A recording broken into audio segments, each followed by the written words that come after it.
A ver, jueves 28 de febrero y vamos hasta 1921, porque ese día nuestro presidente, Belisario Porras, estaba en Nueva York. Ahí reunió a la prensa. Imagínense el poder de convocatoria de una persona. Pues en ese momento la prensa neoyorquina obviamente es ni caso a un presidente de una república bananera que fuera allá, imagínense, no sé. Bueno, él en Nueva York habla de lo ocurrido en Coto. Él lo cogió la guerra fuera de Panamá y ya informaba que las fuerzas panameñas tomaron Coto y que las fuerzas ticas han sido obligadas a rendirse. Las que se rindieron en esa primera jornada de Coto las traen y las dejan en una especie de campos de concentración, tratando de imitar lo que los españoles habían inventado en Cuba, con esta revolución de los mambíes acá en Taboga. Posteriormente la United Fruit Company, ya saben, la mamita United tuvo que meter su mano pues, y le cede todo el territorio ganado por Panamá a Costa Rica. Vamos hasta 1986, porque este es uno de los grandes misterios de la historia reciente. Y es un poco para que vean la simpleza con la que un jefe de gobierno en un país tan civilizado como Suecia, pues este hombre, Sven-Olof Palme, pues iba saliendo del cine y una noche, siendo primer ministro de Suecia, fue asesinado en la calle. ¿Quién lo mató? Nadie sabe. La persona que supuestamente su esposa reconoció unos años después, pues fue liberado por la Corte Suprema diciendo que hay falta de pruebas. Pero el asesinato de Olof Palme, pues sigue siendo un gran misterio. ¿Por qué lo matan en medio de esa convulsa década del 80 y sobre todo un hombre que entendió de que desde la grandeza y sobre todo de la grandeza moral de un país como Suecia, él podía intervenir como mediador y como parte en conflictos a lo largo del mundo? Fue el primer líder europeo en visitar Cuba.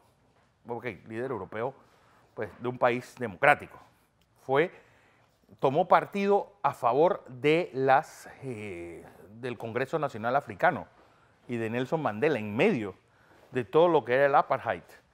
Tomó parte en la transición. Este es uno de los grandes arquitectos de la transición española. Incluso cuando Franco manda a fusilar a estos 6 procesados en Burgos, unos meses antes de su muerte, él es uno de los que encabeza la protesta en Suecia en contra de estos fusilamientos. Una autoridad moral que también hizo lo que pudo para mediar en este conflicto en Centroamérica.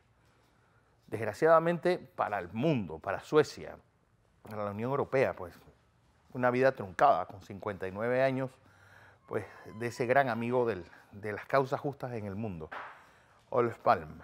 Vamos a 1993, porque pasamos realmente de lo sublime a lo ridículo. Bueno, estos iluminados que empiezan a escuchar voces y que en vez de irse a un tratamiento psiquiátrico terminan pues manejando una iglesia. Ese es un señor llamado David Koresh y en un lugar que se llama Waco. Nunca mejor dicho y nunca mejor buscado el nombre del sitio, porque Waco en inglés tiene la doble particularidad también de significar algo así como loco. En Waco, Texas, este señor dice que Dios le dijo no sé qué subnormalidad y se mete en una iglesia con un montón de armas y un montón de gente. Bueno, esto terminó como el Rosario de la Aurora, así, con agentes federales muertos y con prendiéndole fuego pues a toda la congregación con él adentro, y muerte de mujeres y niños un poco imitando a aquel salvaje llamado Jim Jones, ¿se acuerdan?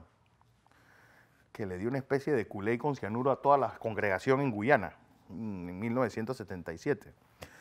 En fin, para que vean que a veces las religiones son mucho más peligrosas que las armas y que la verdad es que ya tenía razón la Iglesia Católica. Alguien me estaba diciendo que yo muy pocas veces le doy la razón. Bueno, con eso de que los curas sean los únicos que puedan leer la Biblia y que ellos sean los que la interpreten, porque esto da para mucho, incluso para que salvajes como este inventen locuras como esta. Hablando de religión y de la Iglesia Católica, 2003, un hecho inédito. ¿Se acuerdan que yo le digo que la Iglesia mide su tiempo en siglos y no en años? Bueno, la última vez que un papa había renunciado había sido 500 años antes. Joseph Ratzinger, el Rottweiler de Juan Pablo II, tal vez el teólogo más importante del planeta, llega a ser papa y decide pues dar un paso atrás y pues convertirse en papa emérito. ¿Por qué? Es la gran pregunta. Hay mucha especulación, escándalos financieros, todo ese, pues, toda esa vorágine de los casos de pedofilia a lo largo y ancho del mundo, pues lo superaron. Y dijo, pues porque no se olviden de que tanto él como su antecesor fueron encubridores de muchos de estos casos por esa lucha pues, feroz que tuvieron en lo que ellos decían que era su cruzada, que era salvar el mundo del comunismo. Hicieron la vista gorda con otra situación y el problema es que estas bolas de nieve terminan convirtiéndose en avalanchas. Bueno, y el primer damnificado, este hombre, Joseph Ratzinger, no había un papa alemán desde 700 años antes y no había renunciado unos 500 años atrás. Es decir, para que vean la iglesia cómo mide su tiempo. Hoy, papa emérito ex, no olvidemos, este fue uno de el último inquisidor. ¿Por qué? Porque dentro de la estructura vaticana, este fue el último jefe de la unidad de la doctrina de la fe, la que reemplaza a la Inquisición por el nombre que tenía la Inquisición, pues tan sonoro. Y a este le tocó, pues, meter en vereda toda la teología de la liberación. Ya le digo, este fue le decían el Rottweiler de Juan Pablo II, que era pues, un hombre fiel a su papa y sobre todo como buen alemán. No dejaba, pues, manejaba dentro de ciertos cuadrados y dentro de ciertos parámetros muy, muy estrechos con ningún margen de disidencia. Cosas de la historia.